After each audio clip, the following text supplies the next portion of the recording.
China is inside our territory is important. Because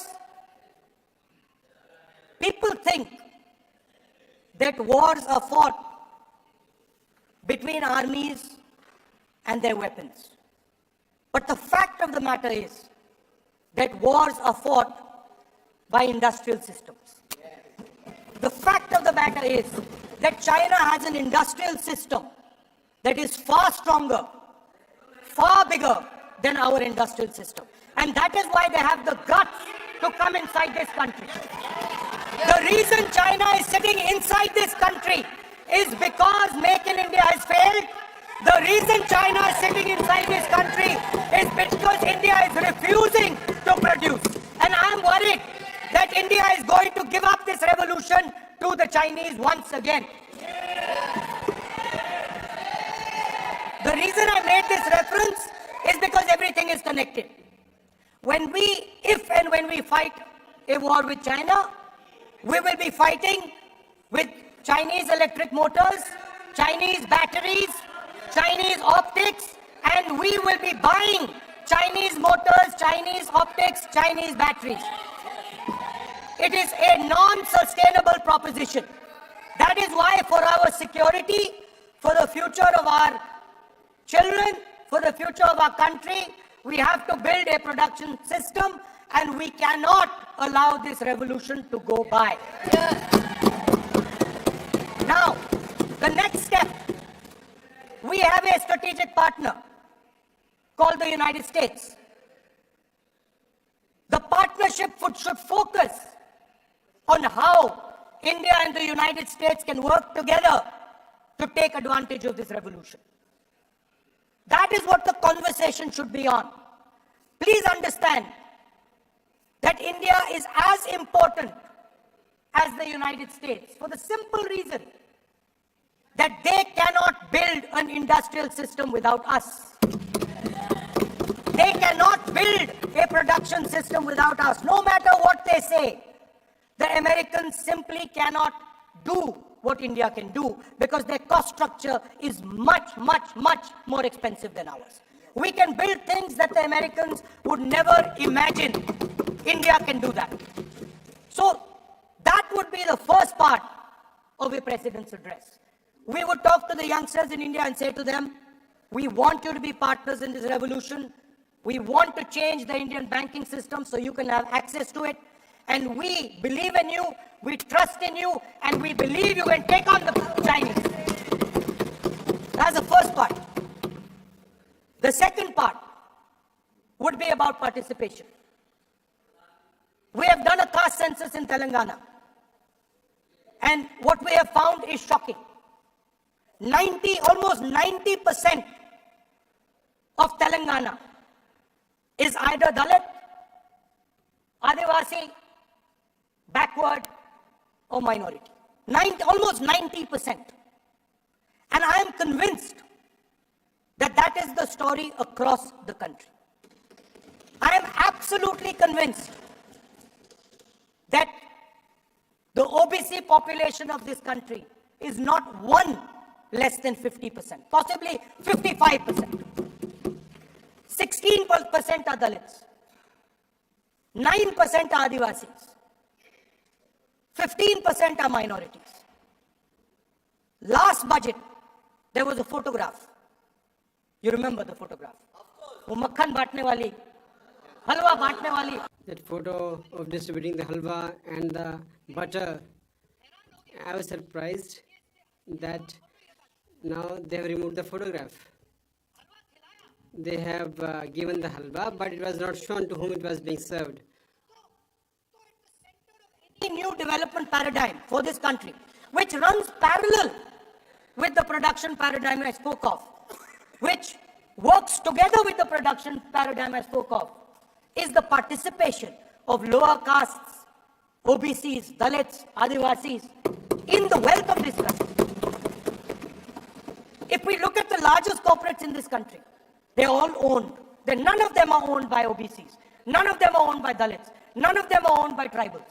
If we look at the biggest media companies that support the Prime Minister, every day we see the Prime Minister's pleasant face on smiling face on these media. None of them are owned by OBCs. None of them are owned by Dalits. None of them are owned by Adivasis. This is the fact. So central to any new development paradigm is the architecture of a new paradigm. And that architecture of the new paradigm can only be built once the caste census is placed on this table. Because once the caste census is placed on the table, we will know exactly how much of this country's wealth, how much of this country's power, how many of this country's institutions are owned by 90% of this country. There are OBC MPs in the BJP. There are OBC MPs in the BJP. There are Dalit MPs in the BJP. There are Adivasi MPs in the BJP. Remember, you are OBCs, you have 50% of the population and you have absolutely no power. I know that you're sitting there and you cannot even open your mouth. That is the truth of the country. प्रधानमंत्री का चेहरा आपको दिखाई नहीं देता है। जाति जनगणना, प्रधानमंत्री का चेहरा आपको दिखाई नहीं देता है। Architecture, participation, revolution in this country that we are going to bring. ये अंधेरा हो गया है। पार्लियामेंट में है। ये कुछ दिखता नहीं है। They cannot say anything. They are not able to see these things. They talk about OBCs. Don't they see these things?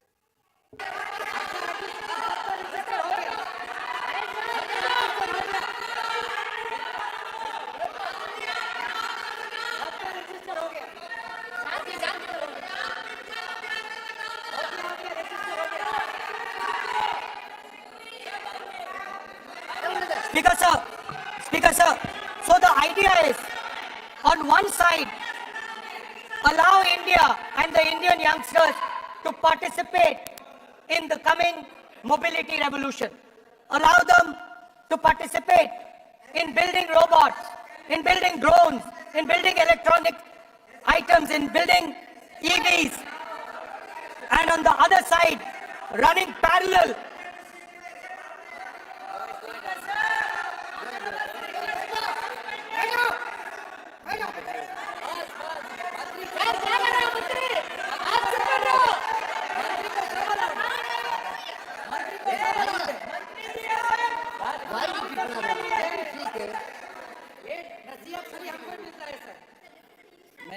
the countries, because of I decline him also. You are also disturbing a lot. parallel ideas. One idea, participate in the mobility revolution. Whether you're thinking of economy, weapons, production, healthcare, India should participate in this revolution. India should become the master of the electric motor, master of the battery, master of optics, and master of AI applied on top of that production system. Now imagine the power of AI when we apply it to the caste census. You imagine what we will do with AI and what we will do with the social revolution in this country when we start to apply AI on the data that we get from the caste census. So we are going to run a parallel track. On one side, participation, revolutionizing the participation of Dalits, OBCs, Adivasis in the ruling of this country, in the institutions of this country, in distribution of wealth of this country. And on the other side, parallel track, challenge the Chinese and participate in the revolution and defeat the Chinese in electric motors, batteries, solar panels, and wind. So that is the first two parts of any presidential election address that any India Gathbandhan leader would give you. The final, of course, we go back to the Constitution. This, our favorite, just like the production system is a weapon, just like Jati Jangarna is a weapon of transformation. This is what the entire architecture is built on. I remember before the elections, all of you were saying 400 par, and you were saying you would change this. And then I was glad to see that the Prime Minister walked in and then was forced to bow his head in front of the Constitution. It was a moment of pride for all Congress people that we had explained to the Prime Minister and to the whole country that no force will dare touch this. I know that the RSS has never accepted this. Mohan Bhagwatji has said that India didn't get independence in 1947. He has said that this constitution is meaningless. I know that that is at your heart. We will never let your dream come true. This constitution is going to rule India always. Now, एक minute. Just 1 minute, please. Pause for a minute. आप प्रतिपक्ष के नेता. You are the leader of opposition. I request you that the subjects which are put forth by you, they should be on the basis of facts. It will be proper. And earlier also I told you, and the members who do not belong to this house, they should be discussed here. You may please comply with the rules and conduct of the business of the house. sir, one second. We will authenticate. Speaker, sir. We will authenticate. Speaker, sir, Mohan Bhagwatji made a statement saying that India did not receive independence in 1947. It received independence when the Ram Mandir was inaugurated. We will place that on the table. Now, sir, I would like to mention one small thing, but very important thing. Speaker, sir, this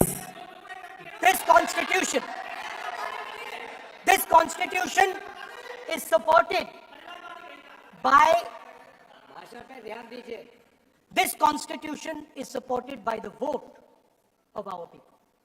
Without the secure vote of the Indian people, this constitution means nothing. Now I want to bring to the notice of this house some data, some information about the Maharashtra election. Very simple stuff. Speaker, sir, between the Lok Sabha election, which the India Alliance won, and the Vidhan Sabha election,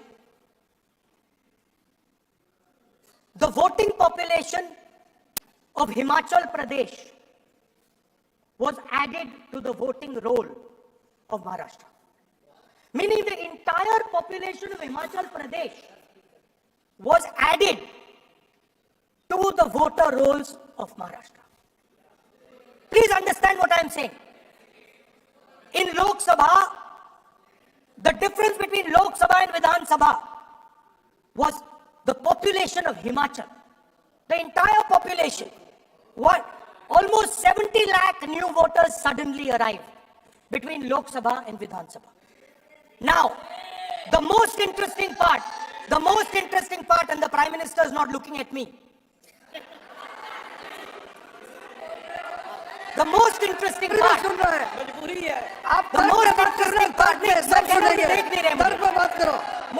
Please talk on the facts. He made this face down.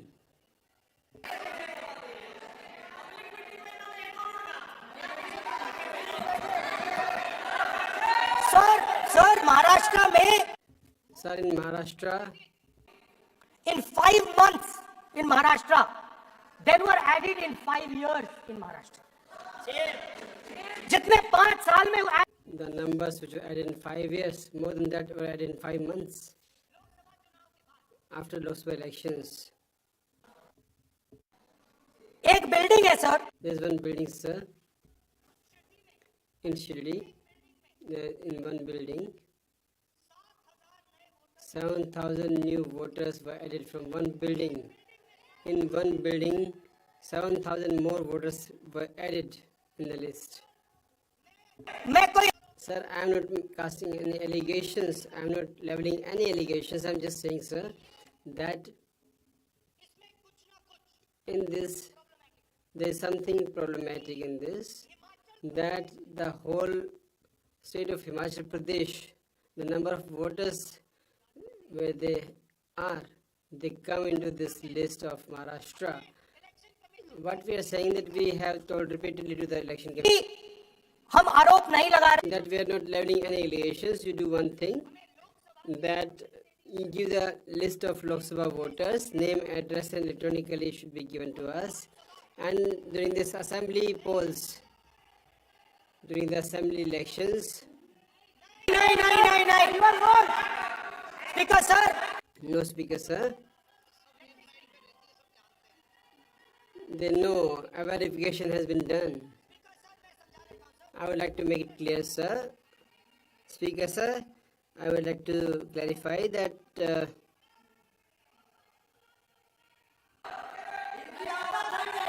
Speaker sir, we have asked. Speaker sir.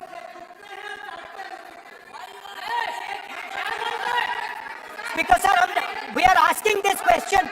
We are asking this. Speaker sir, population of Himachal Pradesh. Please.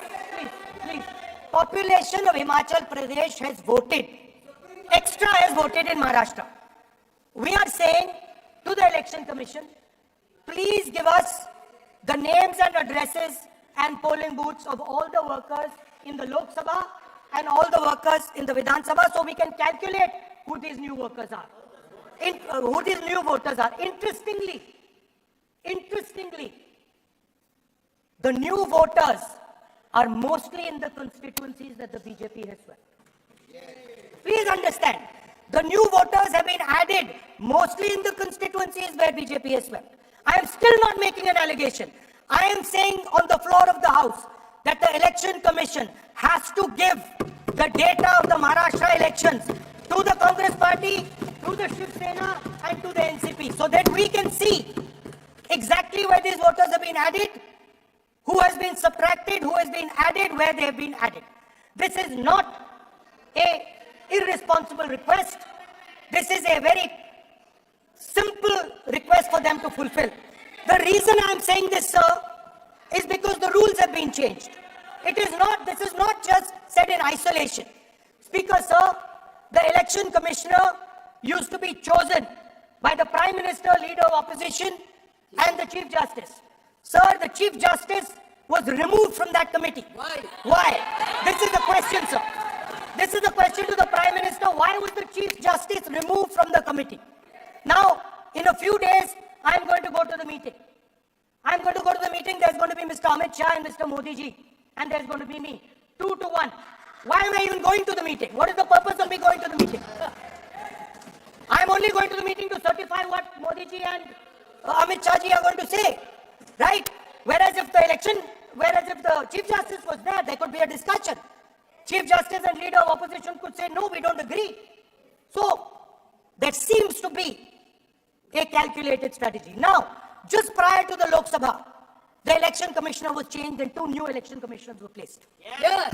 We know that the election dates were changed. Yes. We know that the elections were postponed. These are facts. These are not things I am inventing. So, in order to safeguard this constitution, the entire opposition requests the data for the Maharashtra election. We request the data and the electoral voter list for Lok Sabha and the corresponding list for Vidhan Sabha. And I am very confident that the election commission will not give us this information. Speaker sir, that is broadly. So the third element of our President's address would be a determined defense of India's institutions, of our democratic system, and a re-look at our entire democratic framework, and the looking again at all the institutions that have been taken away from the people of India. So those would be the type of things that we would say in a presidential address. I'd like to finally say one thing. In the last, thoda badha deta hu. I would increase it a bit. I would like to extend some more. I would like to extend my speech for some more points. There is a background, a philosophical background to what I am saying.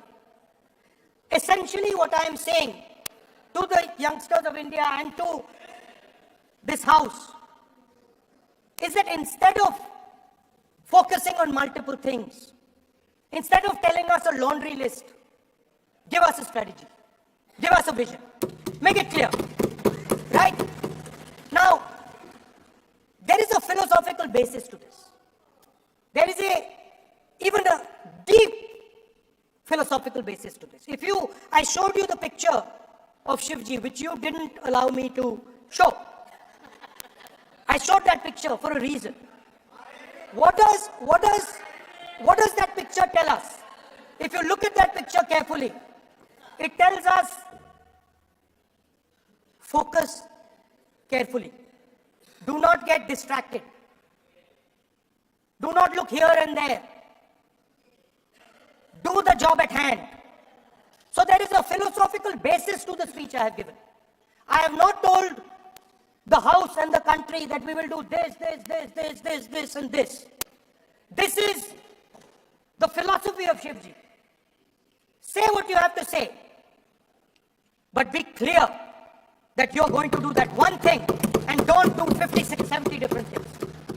So there is a link between our philosophical tradition, our religious tradition, and what I'm saying. And that is what India needs to do. India needs to connect the past, the values of the past. You talk about Sardar Patelji, but you destroy Sardar Patelji's values every day. You talk about Ambedkarji, you destroy his values every day. You talk about Nehruji. No, you don't talk about Nehruji. Right? You bow in front of Buddha. You destroy what he says. So the point is, you have to be truthful to what you are. Right? And it is important that when you are giving a way forward to the nation, there is clarity. There is clarity of purpose.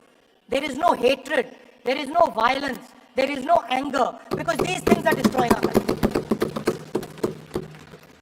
So my speech has not been angry, has not been nasty. My speech has been very polite, very kind. And I thank the Prime Minister for coming and listening to it. माननीय श्री नरेश चंद Patel,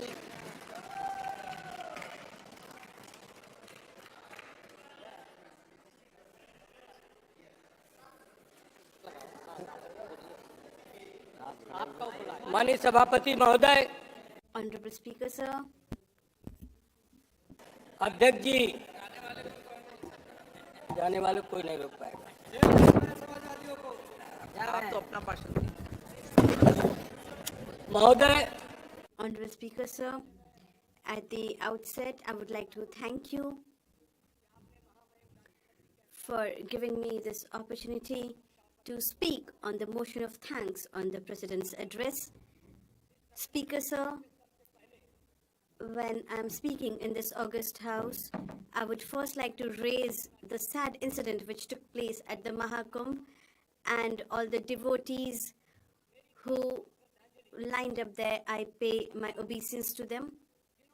Speaker, sir, the people who put their lives, faith and devotion and wanted to take a holy dip, but it is very unfortunate that because of some administrative glitches and negligence, they lost their lives. Speaker, sir, this is no natural calamity, but this is a live demonstration of the failure of the state government. Mahakumbh, which is the world's largest religious festival, where lakhs and crores of devotees, it is their center of faith. This is not only a religious function, but it also shows India's heritage and culture and tradition. But the kind of mismanagement that has been rampant there, this is not only misfortunate, but it also shows the lack of sensitivity and administration on the part of the government. Speaker, sir, was the government not aware that lakhs and crores of devotees would line up there, and were the policies made only on paper which were not implemented at the ground level? Speaker sir, in this Mahakumbh, tall promises were made that we are making such arrangements, but till date, the government has not given out any list of the people who lost their lives. Our Honorable Akhilesh Yadav ji had demanded that we should have a discussion on the Mahakumbh. This is the world's largest gathering, this double engine government, the manner in which it is functioning, this is highly condemnable. Speaker sir, this government has a long list of failures. When we talk of education, which is the foundation of any nation, today it has sacrificed itself on the realms of all kind of frauds. Today, all the competitive exams, right from Bihar, Uttar Pradesh, Maharashtra, there have been incidents of paper leak. The government, the NTA, National Testing Agency, was launched with great promises.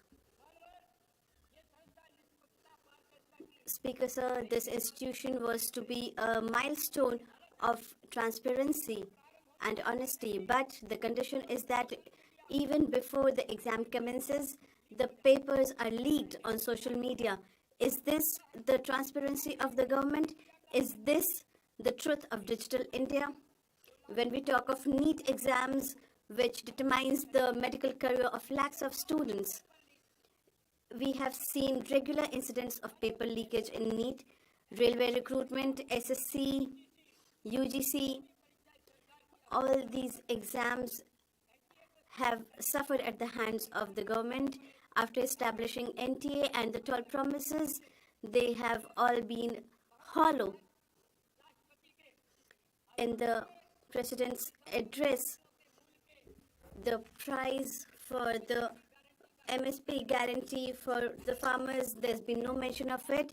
And the farmers of the country, crores of the farmers, are hoping that the Bharatiya Janata Party, the mandate that they had given during elections, that MSP will be given and they will give them beneficiary remuneration. But today the farmers of the country is just running from pillar to post, and in the entire country, the hopelessness that is there in the farmers, that is a matter of great disgrace for the country.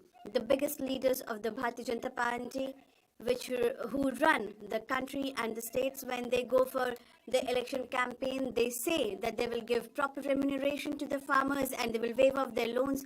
But today, the Bharatiya Janata Party, they talk about doubling the income of the farmers. But today, the country, which is an agrarian country, we are seeing that the farmers of the country, they are facing dual standards at the hands of the Bharatiya Janata Party, and it is hampering our democracy. So I come from Fatehpur Lok Sabha constituency of Uttar Pradesh. Our leader, Shri Akhilesh Yadav ji, when he was the chief minister, he had given a lot of fertilizers, seeds and pesticides. But today in Uttar Pradesh, even when the reaping and sowing is going on, the farmers could not get DAP, urea was being sold in black, they were not getting water, but the Bharatiya Janata Party did not take it into cognizance. This government of double engine, they believe in double standards in the speeches also. Today, the Bharatiya Janata Party, the manner in which they are dealing with the farmers. Sir, I am a farmer's son. Today, they are suffering dual because in my constituency, the crops are being destroyed in the hands of the cattle, but under Pradhan Mantri Fasal Bima, they are not getting any compensation. There has been no mention of this in the Honorable President's address as well.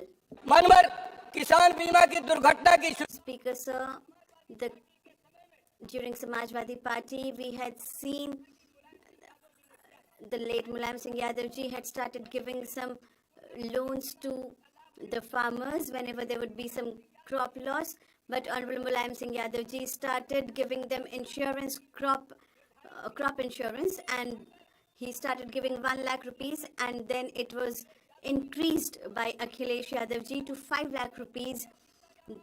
The times have passed, there is inflation, but on the crop insurance, the same amount of 5 lakhs is being given. It is my demand that Kisan Bima Durghatna Yojana be increased to minimum 15 lakhs rupees. The Bharatiya Janata Party had stated that they will give free irrigation for the farmers, but in Uttar Pradesh we do not have that. The rates of electricity have increased, diesel prices have increased, fertilizers have become costly, but the farmers are there and they are just being mocked at by the Bharatiya Janata Party, the leaders of Samajwadi Party, and Akhilesh Yadav ji had provided them water from government taps and canals for free, and the BJP during its election campaign had stated that they will waive off the electricity charges as well. But today Uttar Pradesh, which is an agrarian state, they are not getting free electricity and they have to pay double the cost, and one after the another bill is coming to the fore. The tube wells are not working properly, but even on that electricity charges are being calculated. Uttar Pradesh is the state for farmers only. Today there has been no mention of the paddy crop, and the farmers who cultivate paddy, they are really restless because they are not even getting the investment, and they are being forced to take their lives. There is hopelessness in the farmers, but there is no mention for any benefit for the farmers in this Honorable President's address. Chairman sir, today our laborers of the Manrega, they are suffering a lot. They are not getting their honorarium on time. बढ़ाई गई है मानवर Neither has their wages been increased. Today, inflation is on the rise, and the Bharatiya Janata Party is not paying any attention to curbing inflation. Today, everything is getting costlier. There's a lot of gap between the manufacturer and the consumer, and because of that, the farmers is suffering the most, and the person who has to buy their crops, even he is suffering because of the huge gap and imbalance between the manufacturer and the consumer. We see in Delhi, they are not even getting the invested price, and this is the dual personality of the Bharatiya Janata Party. Chairman sir, through you, I would like to state to the government that the value of our currency is decreasing and it is becoming weaker by the day. To strengthening our rupee, there has been no mention in the Honorable President's address. In our country, our foreign debt is on the rise. How to decrease that also, there's been no mention in the Honorable President's address. Today, the farmers are running from pillar to post, and so I would like to state that our farmers who are backward, who are Dalit, who are a minority, they do not have any reservation also, and the Bharatiya Janata Party has done away with their reservation. Their kids who come from minority and Dalit society, but the Bharatiya Janata Party has not given them the reservation which is there in our constitution. And we have seen that there has been atrocities with the women also, and Nari Shakti Vandan Adhiniyam, it was to be implemented. Please, thank you. Please take your seat. उनको 33% आरक्षण दिया था, लेकिन मानवर ये कब लागू होगा? नारी शक्ति बंधन अधिनियम, Thank you. इसकी भी मैं मांग करता हूँ। मानवर राज्यपाल हमें Dr. Dastigar. भाषण में मुझे Dr. बोलने का Dastigar. मौका दिया, मैं आपका बहुत बहुत धन्यवाद करता हूँ।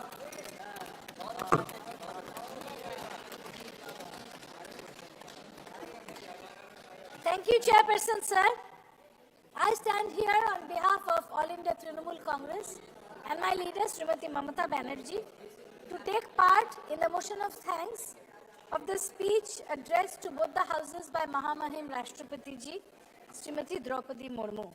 I also express my greetings. Today is Vasant Panchami to all members here and to all the citizens. And I wish there was a holiday for us. Itminaan se puja karte, lekin wo nahi. Could have done the puja properly. But I believe and respect all religions, and that is why, like me, there were millions of Indians who were preparing for the Mahakumbh Mela that was supposed to take place after 144 years.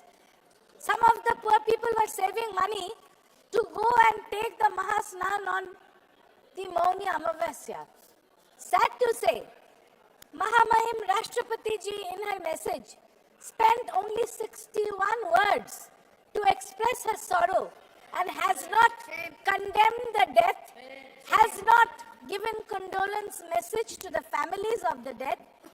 We are very sorry for it because she's totally neglected the dead people, and there is definitely a discrepancy between the number of dead bodies in the morgues as said by the doctors and the number of dead bodies or people missing that we see. The same thing had happened in the state in the COVID times. So this state, how much ever advertisement they did, but while preparedness is concerned, where disaster management is concerned, they have failed. They are giving zero because they should not be given this kind of responsibility where they play with the lives of the common man like this. Now, after we go on to her speech where she mentions about the middle class, you know, as per as the National Council of Applied Economic Research says, 30% of the total population of India belong to the middle class. And we had the budget on the next day in which a lot of promises were made. Who is the middle class? People who earn between 2 and 10 lakhs of rupees per year.